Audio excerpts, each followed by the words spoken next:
Hi hello welcome back to my channel. మొన్న నేను ఒంటిమిట్ట రామాలయం గురించి పార్ట్ 1 చేశాను కదండి. ఇది పార్ట్ 2. పార్ట్ 1లోన ఎవరైనా చూడకపోతే వెళ్ళి చూడండి. రామాలయం లోపల అంతా కోదండ రామస్వామి టెంపుల్ అని అంటారు. రాముల వారి టెంపుల్ లోపల శివయ్య కూడా ఉన్నారండి. మొత్తం కూడా చూపించాను అనమాట. ఇది పార్ట్ 2లోన రామయ్య.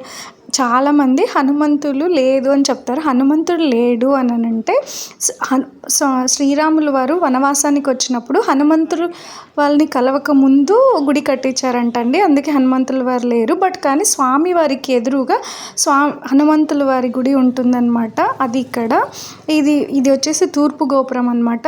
ఇక్కడ నుంచి కూడా వెళ్ళొచ్చు టెంపుల్ లోపలికి. తర్వాత ఇప్పుడైతే రేపు కళ్యాణం జరగనుందండి. అంగరంగ వైభవంగా జరుగుతుంది. అమ్మవారు మోహిని రూపంలోన. నెక్స్ట్ హనుమయ్య వాహనం పైన స్వామివారి ఊరేగింపు జరుగుతుందండి. నేను కూడా ఇప్పుడే లైవ్లో చూసి మీకు చెప్తున్నాను.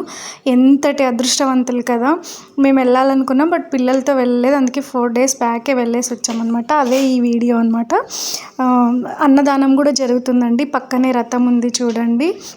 వార్షిక బ్రహ్మోత్సవాలు జరుగుతున్నాయండి స్వామివారికి. రేపు కళ్యాణము అంగరంగ వైభవంగా. ఎక్కడైనా శ్రీరామనవమి రోజు చేస్తారు కదా, కానీ ఒంటిమిట్టలో అదే ప్రత్యేకత అండి. రామనవమి అయిపోయాక శ్రీరామనవమి అయిపోయాక 4 daysకి కళ్యాణం అనేది ఇక్కడ జరుగుతుంది అనమాట. బ్రహ్మోత్సవాలు ఆ రోజు శ్రీరామనవమికి ముందు 3 days ముందు నుంచి స్టార్ట్ అయ్యి తర్వాత ఎండ్ అయిపోతాయి అన్నమాట. మేము వెళ్ళే టైంకి అన్నీ కూడా సెట్టింగ్ అంటే అంతా కూడా లైట్స్ తోటి డెకరేషన్ చేస్తూ ఉన్నారనమాట. ఇదే అండి వీడియో. ఇదిగో స్వామివారికి ఎదురుగా హనుమంతుల వారు దర్శనమిస్తున్నారు చూడండి. Thank you. వీడియో నచ్చితే లైక్ అండ్ షేర్ సబ్స్క్రైబ్ మాత్రం చేసుకోవడం మర్చిపోదండి ప్లీజ్. నేను ఇలాంటి మంచి మంచి వీడియోస్ మీకోసమే చేస్తానండి.